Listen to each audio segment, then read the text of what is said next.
Welcome back, friends. Today's video on the guillotine and the French Revolution. To know the causes of French Revolution, refer back to part 2, Causes of French Revolution. I'll post link in the description box. Okay? Now, back to the point. The guillotine and the French Revolution. One of the most recognizable and terrifying symbol of the French Revolution is the guillotine, named for Dr. Joseph-Ignace Guillotine. The man who created it, the guillotine was developed as a way to execute people in a more humane way. Dr. Guillotine was disturbed by the brutal beheading that were taking place in his country as a form of capital punishment.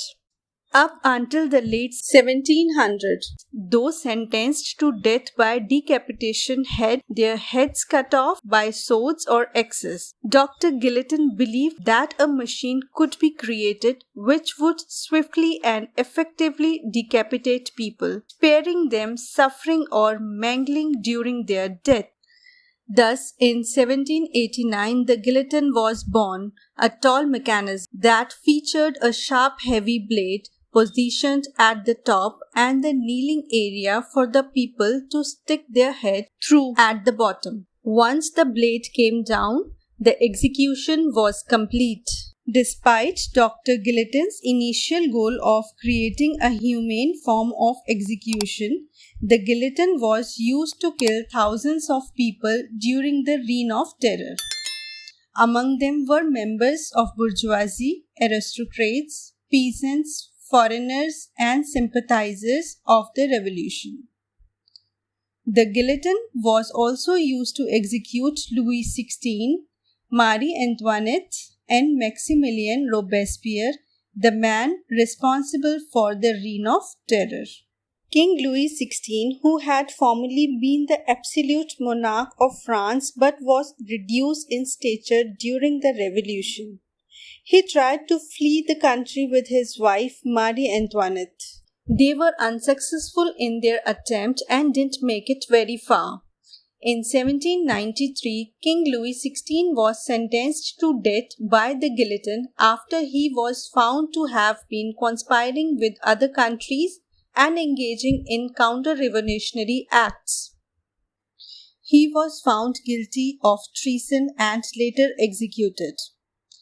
9 months later, Marie-Antoinette, the former Queen of France, was executed by the guillotine.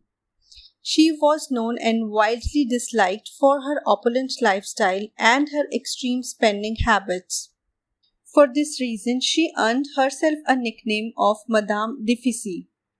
Because of all the money she spent in her lifetime as queen, the court also found her guilty of treason just like her husband, and she was beheaded by the guillotine in October 1793.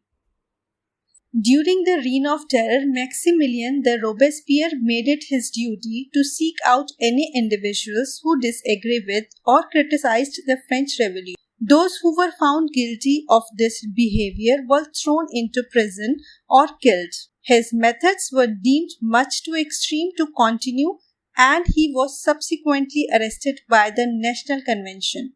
Robespierre was put to death by the guillotine in July of 1794. That's all for today. I hope you liked the video. For more French history topics, like, share and subscribe my channel. Till keep practicing French. Au revoir. Merci. Bye bye.